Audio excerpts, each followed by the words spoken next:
Hello and welcome to Precon Decon, the video series where I deconstruct the pre-constructed decks of Magic the Gathering's history. In this video we're going to look at the last deck from the Rise of the Eldrazi set, which is Totem Power, which is a white and green deck. So let's dive into that, start looking at it. So, the theme of this deck, I mean you can't tell from this screen, it is, there was a set of auras released in Rise of the Eldrazi that had the keyword called Totem Armor. We will get to it because there's not many in the deck. There's as is the theme of these Rise of the Eldrazi decks. The theme that the deck is named after is very lacking. So we'll talk about it more when we hit that slide. Let's get through kind of like some other creatures first. So the foil face rare is Gigantomancer. So 7 and a green for a 1/1, which is obviously like not great stats at all. But it has the ability where you pay only a single colorless mana to make a creature you control become like base power and toughness 7/7 to end turn, which is okay. It's a it's a weird card, but yeah, it's okay, I guess. Yeah, the fact, honestly, I think this will work better in a deck full of like the Eldrazi spawn, because you would just turn all your spawn into 7/7 creatures. Obviously incredibly vulnerable when it comes down because it's 8 mana for a 1/1 with no real protection abilities. Yeah, it just feels like such a weird card. and again, it's a case where it's a deck meant to be about auras and aura interactions, and the foil face rare just has nothing to do with that at all. It's just a random kind of green rare that's been tossed in here, but sure. Not much to say about Gigantomancer other than it's just a bit weird.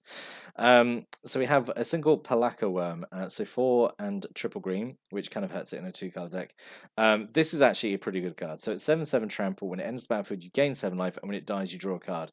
So this was, this at the time, this was really good.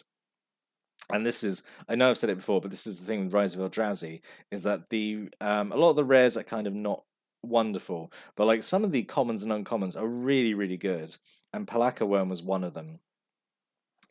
This has actually been upshifted to rare since, which I think is right, because it felt very strong. This was like, I think, an absolute bomb uncommon, like if you were, I don't know, playing Rise of the Eldrazi sealed, just because it does a lot. It's a 7/7, it's 7/7 trample for 7, which on its own at this time of the game is perfectly fine, but it also gives you 7 life, and when it dies, you draw a card. So it's always kind of giving you something. It's always doing something.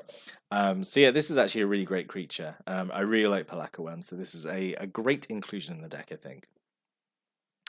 We have a single Stomper Cub, so 3 and 2 green for a 5/3 with trample. Yeah, that's fine. Obviously, not as good as Palaka Worm, but few things can be. Yeah, it's perfectly fine. Single Daggerback Basilisk, just 2 and a green for a 2/2 Death Touch. Yeah, sure, fine. 2 Spore Cap Spiders, 2 and a green for a 1/5 with Reach. Again, sure, fine. A lot of the creatures in here are just here to get buffed up by the auras that you play them. A single Nema Silt Lurker, so 4 and a green for a 3/5.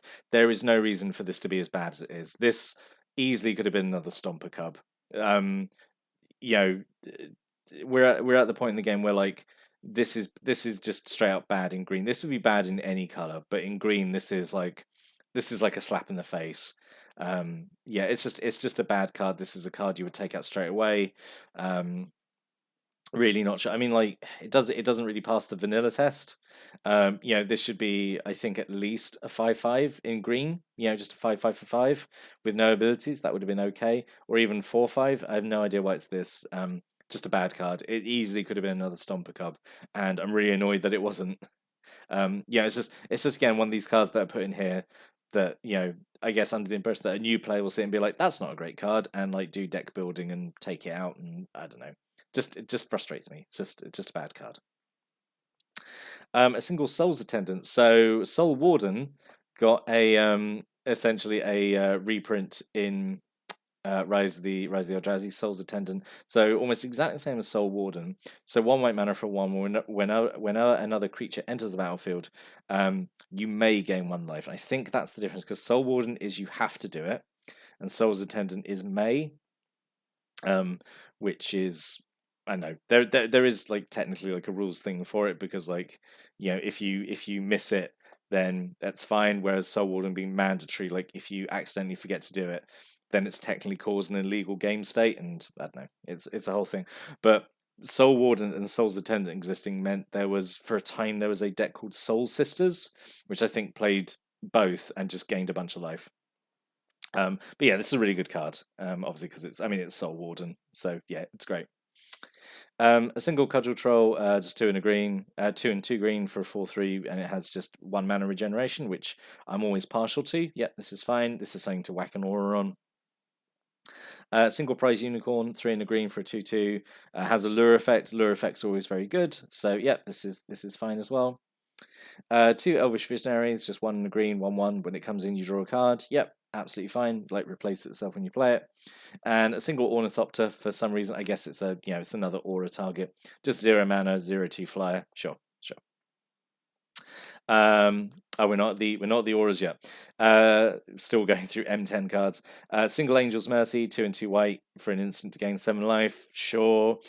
It's fine. Righteousness, this is an okay combat trick. 1 white mana to give a blocking creature +7/+7 till end turn. Yes, we've seen this a lot in these Zendikar decks. When they need a white uncommon, we need to fill space. Let's put in Righteousness. Yeah, I mean, it's still like a good card, so yeah, it's fine. A single Harmless Assault. So 2 and 2 white to prevent all combat damage that would be dealt this turn by attacking creatures. So this is okay. Obviously, your opponent swings out, you block with your stuff, you do Harmless Assault, they don't do any damage, and your stuff still does damage back. But I'm not sure why this is, and like, I know why this, basically what I'm saying, Safe Passage exists, which is cheaper and prevents damage that would be dealt to you and your creatures this turn. So I'm not sure why this card needs to exist when Safe Passage is already a thing. And it's, I think it's a better effect at a cheaper cost. I mean, I suppose if you're playing a multiplayer game, you could play some politics with this and stop damage that we dealt to an opponent after someone else has swung out, I guess. But yeah, this card always confused me. I always looked at this and be like, I don't understand why this exists when Safe Passage is a thing. But anyway, right, let's get on to the actual theme of the deck, which is these Totem Armor auras. So the other rare of the deck is Core Spirit Dancer. So 1 and a white for a 0/2 gets +2/+2 for every aura attached to it, and whenever you cast an aura spell, you may draw a card. So she's obviously like your prime aura target because obviously she gets better. But it's nice that she gives this upside where, like, if you're not targeting her with the auras, you still get to draw a card. So let's actually look at these Totem Armor auras. So they all have this naming convention of like it's a creature and then Umbra, and they were, I think they were just in white, green, and blue. None in red and black, which I always thought was a bit of a shame. It would have been nice to see like a red and black Umbra, but anyway. So Eland Umbra, 1 cast and 1 white. Enchanted creature gets +0/+4 and has Totem Armor. So Totem Armor is the ability if the enchanted creature would be destroyed. Instead, you take all the damage off it and you you sacrifice the Umbra instead of the creature dying, which is nice because it sort of eliminates one of the problems of putting a bunch of auras on a creature, in the fact that you can get like 2 for 1, because if you put a aura on a creature and that creature dies, you've lost 2 cards, and your opponent's maybe only lost 1. So this is really nice that the Umbras can break as a shield, essentially. So yeah, I really like that, and they all give like fairly decent abilities as well. So yeah, I mean, this one is just, obviously just a toughness boost, but the toughness boost combined with the Totem Armor ability means that it would be pretty hard to kill something. So yeah, this is probably the weakest one. Honestly, the other Umbras I think are a bit better. So Mammoth Umbra, it's 4 and a white. Gives the enchanted creature +3/+3 and vigilance, and has Totem Armor. So this turns, whatever you put it on, to obviously a really big threat, and you just keep swinging away and still be around to block. And even if it blocks something and it would die, you got Totem Armor, so it's fine. So yeah, I think Mammoth Umbra is okay. And then we have a single Boar Umbra, which is this is strictly better than Oaken Form, just because it is exactly the same cost as Oaken Form, it gives exactly the same boost, and it has Totem Armor. So yeah, this is good. It's just +3/+3. So it's it's just cheaper than Mammoth Umbra without giving the vigilance, I suppose. But yeah, it's okay. And then a single Spider Umbra, which is 1 green, gives the enchanted creature +1/+1 and reach, and again has totem armor. So all these Umbras are pretty cool. However, like with all the Rise of the Eldrazi decks, we have a theme here. Like, oh, the theme is all about totem armor. We have 4 of them. We've got the Eland Umbra, Mammoth Umbra, Boar Umbra, Spider Umbra. That's it. And we've got 1 creature that interacts with auras, which is the other rare. So again, you could have had 2 Spider Umbras. You could have had 2 Eland Umbras. Yeah, it's just yeah, it's just really frustrating how all these Rise of the Eldrazi decks were put together. But anyway, this I think is probably the better one, just because it is, it's not a terrible theme. Green White Auras is like kind of a classic theme. Anyway, and we have 2 Grax as well, which is an aura, but like this is not one you want to put in your creatures. Would be interesting actually to have a pacifism effect that had totem armor that you could put on your own creature that makes it like just a defender, but it has totem armor. I don't know, maybe, but that's what Eland Umbra is basically doing. And then 9 forests and 9 plains, sure. So what could have been, obviously, like just double down, have more auras. So there was Hyena Umbra, which was not included here, which is the other white Umbra, and it gives +1/+1 on first strike, has totem armor. But really, I think we needed more green stuff in here. Aura Nalid, this 100% should have been in here instead of like the Nema Silt Lurker. So 2 and a green, and it's a 2/2. Creature with power less than its power can't block it, which is fine.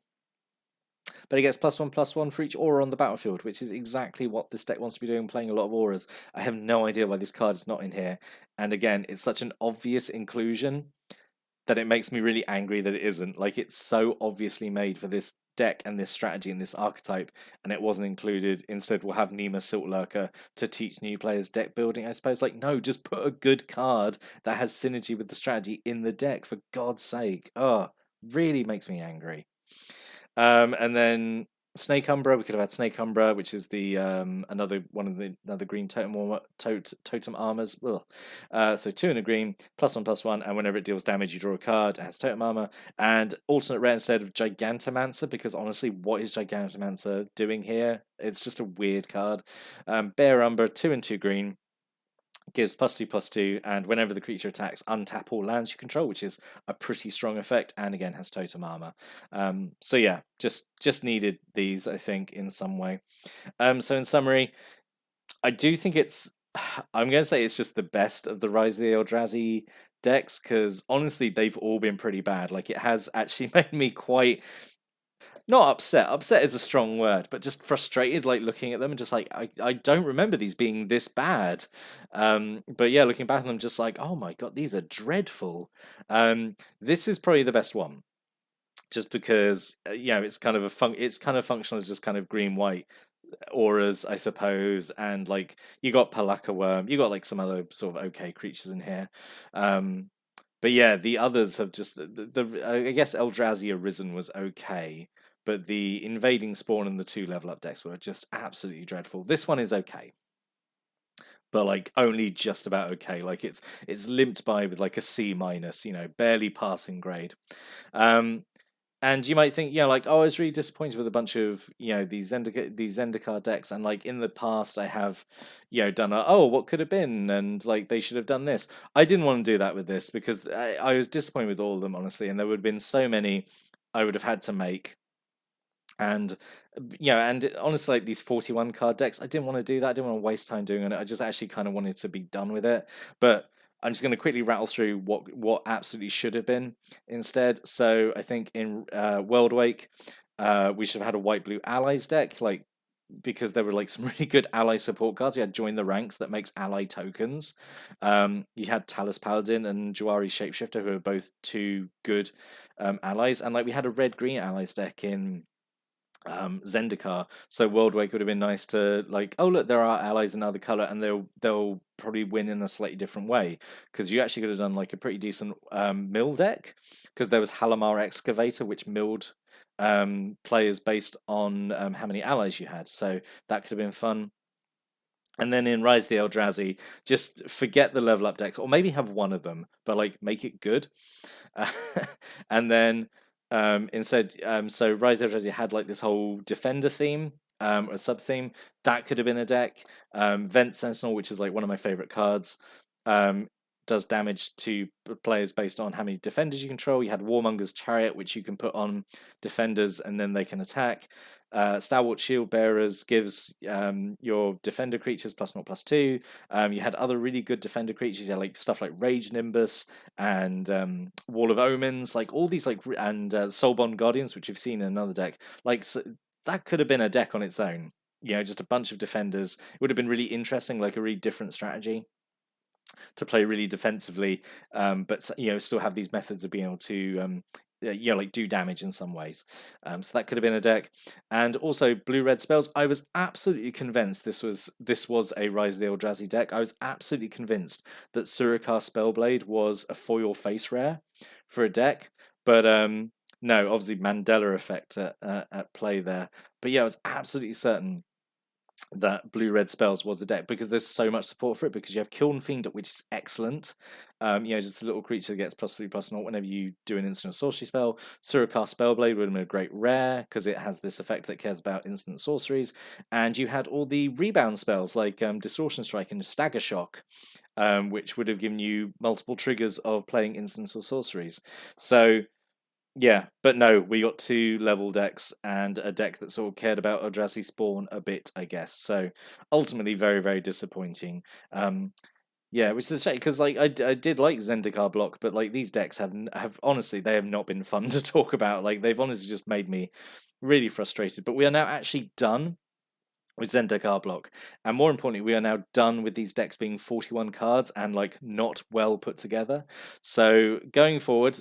So now we're going to move on to M11 in the next video, and we are back up to 60 cards. We are back up to proper pre-constructed decks, I want to say. And I've started kind of putting those videos together, and the first couple I've looked at, like the jump in quality is insane already. Like it is absolutely night and day to go from these decks to M11 and the Scars and Mirrodin decks. So yeah, so that was Zendikar. Honestly, kind of disappointing to revisit it because I remembered these being better, but some really bad card choices made in putting these decks together. But if you've got any comments, thoughts, stories, opinions about the Zendikar block pre-constructed decks, then yeah, or if you've got any thoughts about like these kind of what could have been ideas, then yeah, stick a comment below. Always happy to read those. But yes, next video will be starting on M11, back up to 60 cards. See you then. Thanks for watching and listening. Have an amazing day.